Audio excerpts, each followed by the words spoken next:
the observations that we made during the inquiry into this, the way this county manage their water resources. Mr. Speaker, one of the biggest problems is that a lot of these counties, the water companies were being run by the board without the input of the county governors. In fact, in most cases, the county governors appeared before a committee and they raised concern as to why they were taking oath and responding to issues which they really did not understand. These water companies were being run autonomously by the board, and it brought in a lot of conflict on how they can be able to manage the resources. Yes, the CCM in charge of water and sanitation for each of the counties were represented in those boards, and they worked tirelessly to be able to set up budgets that can be able to allow them run these water companies. But the problem has already been explained by my colleague, had to do with an issue where you find in Bungoma and Trans Nzoia counties, there's one water company. You go to Kisii and Nyamira, there's one water company.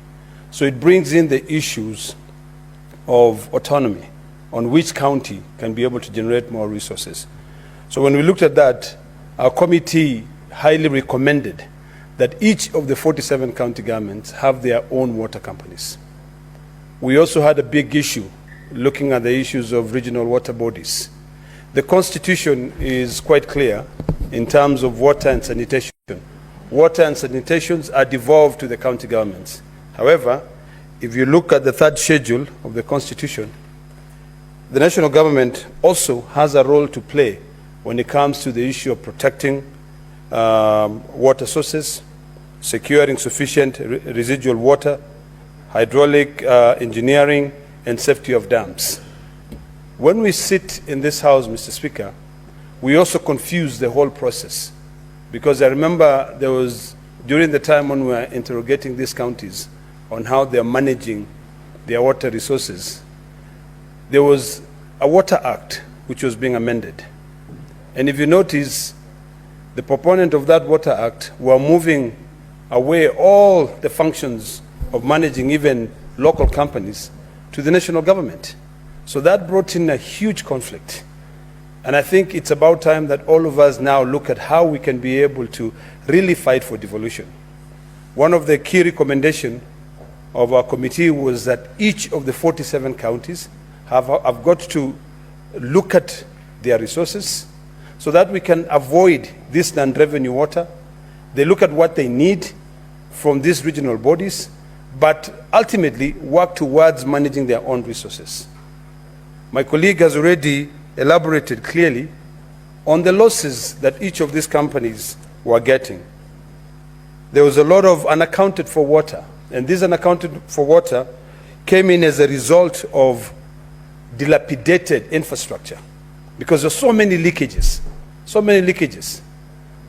when you come to a situation where two counties share one company, and then water is bought from another company or from another county, by the time the water gets there, if you calculate how much was sold to those companies versus how much they generate after they sell the water, you'll realize that there's so much losses, which also led to a lot of financial mismanagement.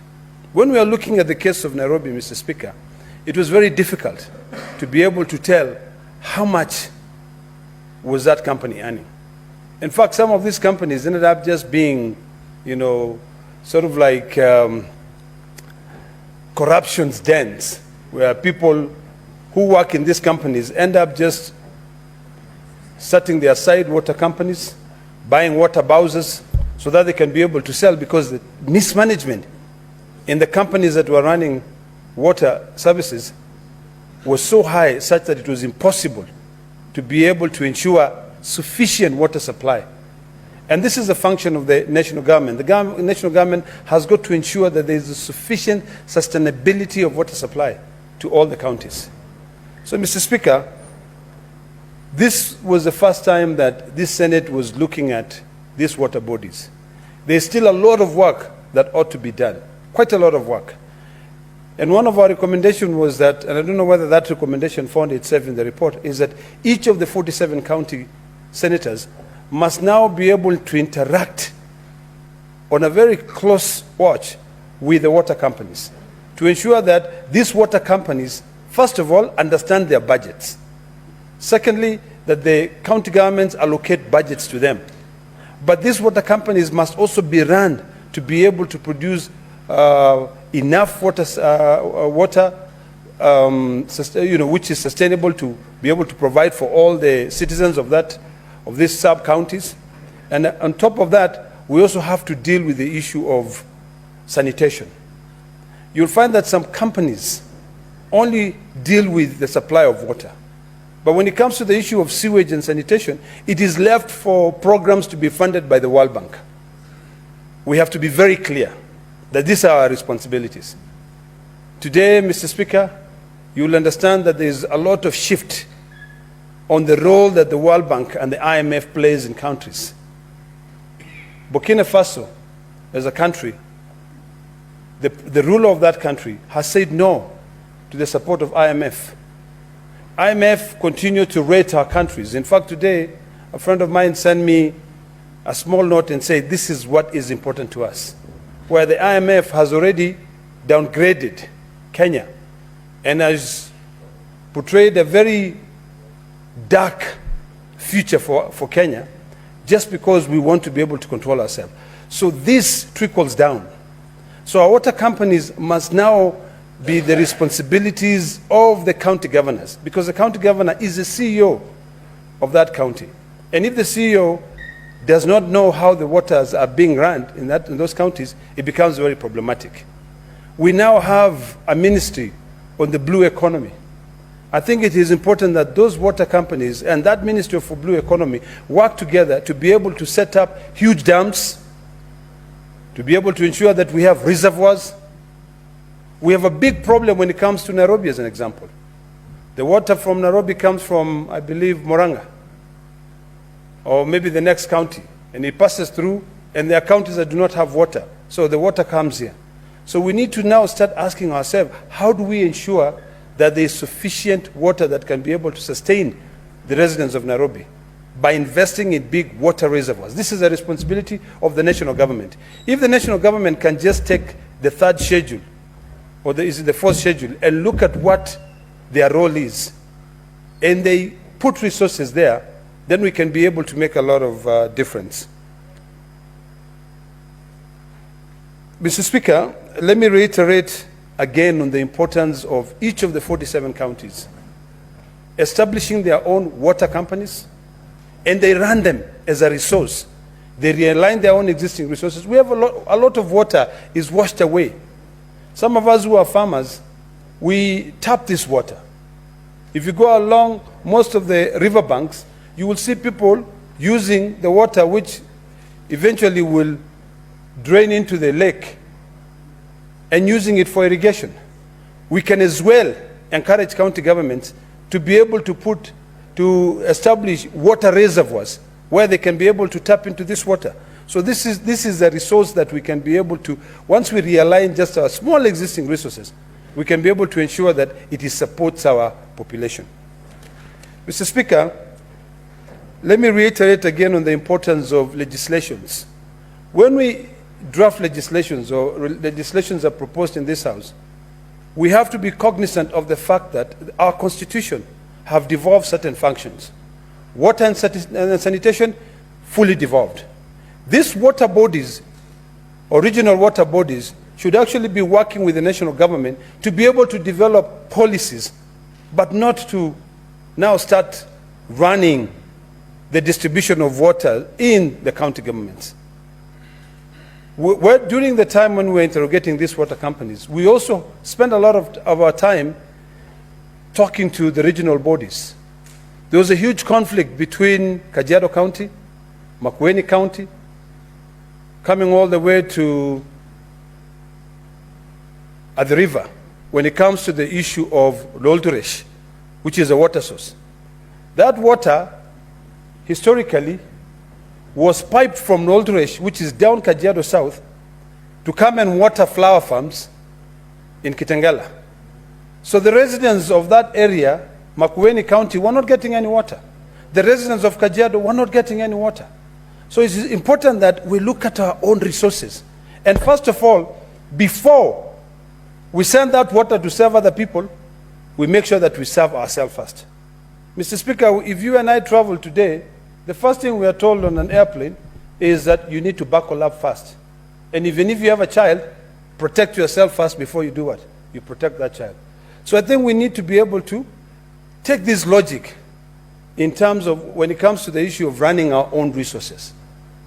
There is no reason as to why Kajiado County should actually, residents of Kajiado County should stay without water, because that water is going in to support people of at the river. There is absolutely no reason as to why the people of Makueni should not be able to benefit from the Mzima Springs, because all that water is going downstream to be able to support Mombasa County. I think we can be able to share these resources. We don't give out all the resources. In fact, even in the Bible says that the poor man is the one who gives out all his wealth and is left begging. I'm not a preacher, but I remember that. And it applies clearly on how we run our resources. So, Mr. Speaker, in conclusion, I want to conclude by stating the following. One, each one of us here must now start taking our job very seriously when it comes to the issue of managing our resources. If you take some time and you read the Auditor General report, you'll be shocked. There's a lot of mismanagement of the little resources that we have in the country. A lot of mismanagement. Whatever happens at the county headquarters also happens in those small companies that are open to run our resources. We must also now bite the bullet, Mr. Speaker. Each of our 47 county delegations here must engage county governors to be able to re-examine and carry out an audit of our water infrastructure. Because there's no point of us buying a lot of water from nearby counties, and then all that water is lost because of leakages, you know, dilapidated infrastructure, which some of them actually end up being carcinogenic. So it's important that we'd rather do, even if we are to get any grants from the national government, those grants are utilized properly. You know, there's so much that people can eat. But really, if you want to jeopardize even the supply of your water because you want to get a tender and line your own pocket, we just need to rethink how we want to live our life. These boards, Mr. Speaker, must now also, we must change the law to ensure that the people who serve on these boards have got experience on managing water companies. There's no point of rewarding our friends. We need to now start introducing the concept of meritocracy. Have people who understand the importance of this resource. If it's taken care of, how well it's going to be able to support this current generation and future generation. So the boards, we must make sure that we use a competitive process, appoint people who have got a background in water and sanitation, so that they can be able to make infrastructure that will be able to outlive them. Financial management, Mr. Speaker. It is imperative that the CCM in charge of finance of each of the 47 counties, CCM in charge of water, who is now and the CEOs in charge of water, who is the accounting officer, their role must be very clear when it comes to managing these semi-autonomous companies. It is not the board which will have all the responsibilities. I think the CEO of finance should be tasked with the responsibility of ensuring that they go through the accounts of each of these counties, water bodies, so that when those counties appear before an oversight body, even the governors will be able to be in the know. Most governors have got no clue on what is happening. In conclusion, I hope that when it comes to passing this legislation, we can all be very selfish and protect devolution. Let the national government handle policy work, but when it comes to the issue of implementation of the legislation, that should be the role of county government.